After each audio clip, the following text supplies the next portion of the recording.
finally, a couple of examples of reversible equations of equilibrium in the natural world. One more biomedical human-based application, and the other one more environmental one. The first one is the phosphate buffer. Phosphate buffer is in the cytoplasm of the cells, and it helps us regulate the pH of the cells. Mammals cells have an ideal pH between the 6.9 and 7.4, so around the neutral, slightly basic part of the pH range, and it plays that you have dihydrogen phosphate. Is this one compound here, and you have hydrogen phosphate, and by playing with that reversible reaction, if you add if hydrogen enters the cell, then you are adding more of one of the products, and the reaction goes towards the reagent side. And again, if it's the other way around, and if it's the pH increases and there are fewer hydrogen ions, the reaction will go towards the right hand side. So the changes in the concentration of hydrogen ions in the cell can counteract those changes by using this equilibrium, and it will shift right or left depending if you have more or fewer hydrogen ions.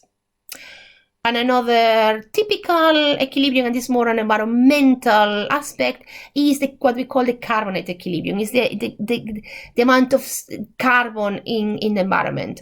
You have carbon dioxide in gas form that can, if it's a water body, let's say the sea or a lake, that is dissolved and then can react with water, and you form carbonic acid, and then it can dissociate because it's a weak acid, so it dissociates, and it can release a hydrogen ion, and then it can release another hydrogen ion and become the anion carbonate. And if you have calcium in the medium, it can form the compound calcium carbonate, that if there is enough calcium carbonate, and depending on the pH, etc., can precipitate a solid calcium carbonate, or can be redissolved. So all those reactions are equilibria, and all those equilibria regulate the amount of carbon dioxide or carbon dioxide derived compounds that are in water bodies and in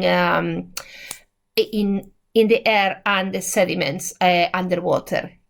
This is all from me. I hope it was useful, and I hope that it was helpful to give you an overview of what kinetics is, what governs a reaction rate, a little bit about how we can measure the rate of a reaction, how we can play with different conditions to increase a reaction rate, and also that you have an understanding of what equilibria are, and what an equilibrium reaction is, how it's a dynamic equilibrium, and how you can play with the different quantities of the reactants and the products, and the temperature and the volume of the vessel in which that reaction is taking place, to shift that equilibrium towards more the product side or the reagent side.